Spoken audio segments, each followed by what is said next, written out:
A minha saudação a todos os nossos queridos irmãos e irmãs, a todos os que nos assistem neste dia. A minha saudação com a paz de nosso Senhor e Salvador Jesus Cristo. Que Deus nos abençoe nesta hora quando examinamos a sua santa e bendita palavra. Hoje nós vamos examinar a respeito do que Deus é possível, o que é possível a Deus. Deus faz coisas para ao homem parecem impossíveis. Nosso Deus é o Deus do impossível. Nós vamos ler alguns textos para fundamentar a nossa fé, para que tenhamos sempre firme confiança no Senhor Jesus. Vamos ler em Lucas, no Evangelho de São Lucas, capítulo 18, do versículo 18 em diante. A palavra de Deus nos diz: E perguntou-lhe um certo príncipe, dizendo: Bom mestre, que hei de fazer para herdar a vida eterna? Jesus lhe disse: Por que me chamas bom? Ninguém há bom, senão um, que é Deus. Sabes os mandamentos? Não adulterarás, não matarás, não furtarás, não dirás falso testemunho, honra teu pai e a tua mãe. E disse ele: Todas essas coisas tenho observado desde a minha mocidade. E quando Jesus ouviu isto, disse-lhe: Ainda te falta uma coisa. Vende tudo quanto tens, reparte-o pelos pobres e terás um tesouro no céu. Vem e segue-me. Mas ouvindo ele isto, ficou muito triste, porque era muito rico. E aqui nós vemos uma coisa interessante. Esta pessoa estava cumprindo toda a lei de Moisés, mas ainda faltava alguma coisa. Isso porque nós sabemos e vemos pelas Escrituras que a lei só mostrava o pecado, mas a graça e a salvação vieram por Jesus Cristo. Então o Senhor Jesus disse: falta uma coisa ainda para você, a humildade, falta para você o amor a Deus acima de todas as coisas e ao próximo como a ti mesmo. Você reparte o que você tem com os pobres e você me siga, porque esta a mensagem, é este o Evangelho. E aquele homem, mas ouvindo ele isto, ficou muito triste, porque era muito rico. E a confiança dele estava na riqueza. A confiança daquele que tem dinheiro, daquelas pessoas que têm dinheiro, a confiança está no dinheiro, está na riqueza. Como este jovem aqui, que cumpria toda a lei de Moisés, mas faltava uma coisa ainda, que era obedecer a Jesus Cristo. Você vem e me segue. Aí ele ficou triste, ele não queria seguir Jesus. E vendo Jesus que ele ficara muito triste, disse: Quão dificilmente entrarão no reino de Deus os que têm riquezas, porque é mais fácil entrar um camelo pelo fundo de uma agulha do que entrar um rico no reino de Deus. E os que ouviram isso disseram: Logo quem pode salvar-se? Porque as pessoas também que estavam ali ao redor de Jesus estavam olhando somente para a aparência. Se esta pessoa que é rica não tem condições de se salvar, quem é que vai se salvar? Então nós não vemos mais caminho nenhum, porque se aquele que tem condições de ter uma vida razoavelmente boa neste mundo não pode se salvar, é difícil de se salvar, então quem vai se salvar?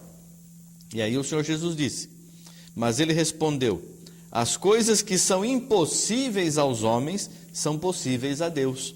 E disse Pedro: Eis que nós deixamos tudo e te seguimos. E ele lhes disse: Na verdade vos digo que ninguém há que tenha deixado casa, ou pais, ou irmãos, ou mulher, ou filhos, pelo reino de Deus, e não haja de receber muito mais neste mundo, e na idade vindoura a vida eterna. Então todos aqueles que para seguir a Jesus têm deixado a família, têm deixado a esposa, o esposo, o filho, a filha, o pai, a mãe, já vai receber muito mais neste mundo. Já neste mundo recebe muito mais, e na idade vindoura, no mundo vindouro, receberá a vida eterna. É claro que aqui o Senhor não está dizendo assim: olha, abandona o teu filho, abandona a tua esposa, abandona a tua família, deixa eles aí passando necessidades. Não é isso que o Senhor quis dizer. O Senhor Jesus nos ensina que aquele que deixa, ou seja, aquele que faz primeiro a vontade de Deus, deixa as outras coisas em segundo plano. Porque amar a Deus é primeiro fazer a vontade dEle, é primeiro obedecer a Ele, é primeiro nos entregarmos a Ele. Isso é deixar as outras coisas em segundo plano. E foi isso que o Senhor Jesus nos ensinou. Ninguém há que tenha deixado casa, ou pais, ou irmãos, mulher, filhos, pelo reino de Deus. Então, primeiro o reino de Deus, fazer a vontade de Deus. e depois cuidar das coisas humanas, materiais. Já vai receber neste mundo muito mais do que isso, e no mundo vindouro a vida eterna. Isso é servir a Jesus, seguir a Jesus. Ao homem parece impossível, mas o Senhor Jesus disse: o reino de Deus, o evangelho está sendo anunciado aos pobres. Então nós temos que ver que Deus, Ele trabalha de uma forma diferente do que a gente vê materialmente, do que nós podemos conhecer materialmente. Veja ainda no Evangelho de São Lucas mesmo, no capítulo 1, os versículos 37 e 38, ou melhor, 36 e 37. E eis que também Isabel, tua prima, concebeu um filho em sua velhice, e é este o 6º mês para aquela que era chamada estéril, porque para Deus nada é impossível. Como nós vimos lá nos versículos anteriores, o que é impossível para o homem é possível para Deus. Para Deus nada é impossível. Deus pode tudo. Esta Isabel, mãe de João Batista, ela já era de idade, não tinha mais condições de ter filhos, mas pelo poder de Deus veio a virtude do Espírito Santo sobre ela, e ela gerou um filho na sua velhice. Porque aqui diz aqui: eis que também Isabel, tua prima, concebeu um filho em sua velhice, e é este o 6º mês para aquela que era chamada estéril. Além da idade, era estéril, não tinha filhos, mas pelo poder de Deus, porque para Deus nada é impossível, ela recebeu esta graça de ter um filho, pela graça e misericórdia de Deus. Então nós damos graças a Deus, porque nós conhecemos essas coisas. Vamos ver ainda em 1 Coríntios, capítulo 1, os versículos 22 a 31, a palavra de Deus nos diz assim: porque os judeus pedem sinal e os gregos buscam sabedoria, mas nós pregamos a Cristo crucificado, que é escândalo para os judeus e loucura para os gregos. Mas para os que são chamados, tanto judeus como gregos, lhes pregamos a Cristo poder de Deus e sabedoria de Deus. Porque a loucura de Deus é mais sábia do que os homens, e a fraqueza de Deus é mais forte do que os homens. Porque vede, irmãos, a vossa vocação, que não são muitos os sábios segundo a carne, nem muitos os poderosos, nem muitos os nobres que são chamados. Mas Deus escolheu as coisas loucas deste mundo para confundir as sábias. E Deus escolheu as coisas fracas deste mundo para confundir as fortes. E Deus escolheu as coisas vis deste mundo e as desprezíveis, e as que não são, para aniquilar as que são, para que nenhuma carne se glorie perante ele. Mas vós sois dele, em Jesus Cristo, o qual para nós foi feito por Deus sabedoria e justiça e santificação e redenção, para que, como está escrito, aquele que se gloria, glorie-se no Senhor. Então nós vemos aqui a escolha de Deus. O que Deus escolheu? As coisas que para o homem não têm valor, as coisas que para o homem são impossíveis, as coisas que à vista do homem parece que não vão acontecer. Isso Deus escolheu para reduzir a nada aquelas que são.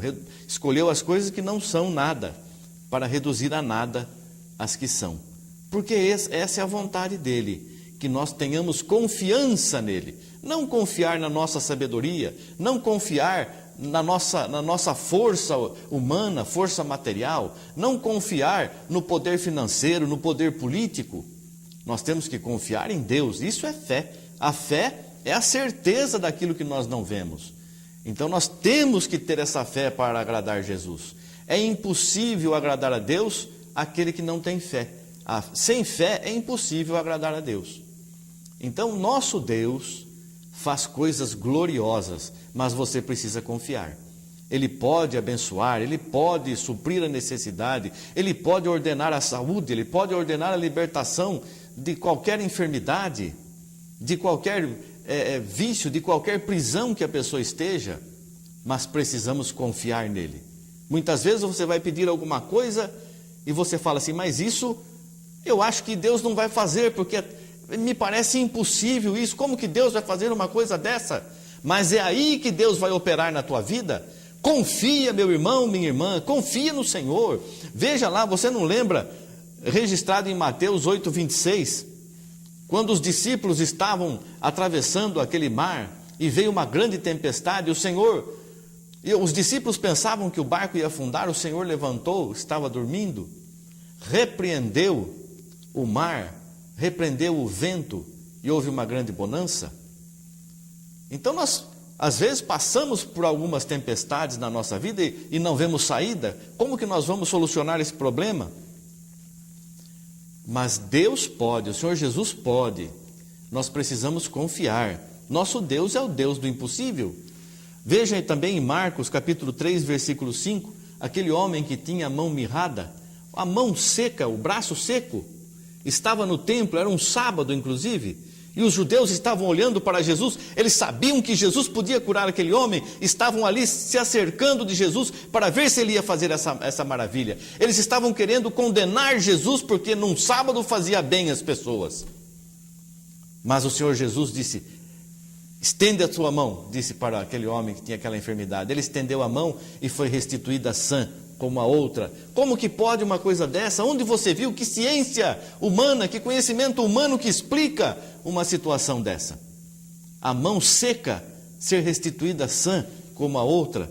Aquela mulher em Lucas capítulo 8, versículo 44, que tinha um fluxo de sangue, já tinha gastado todo o seu dinheiro com os médicos e não tinha cura.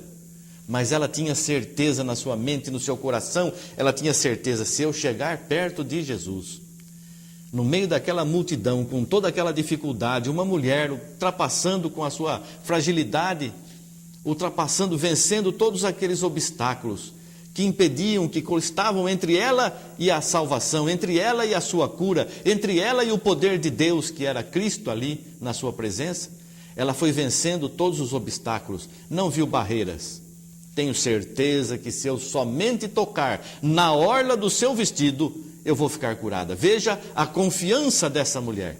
Veja a certeza que ela tinha no seu coração.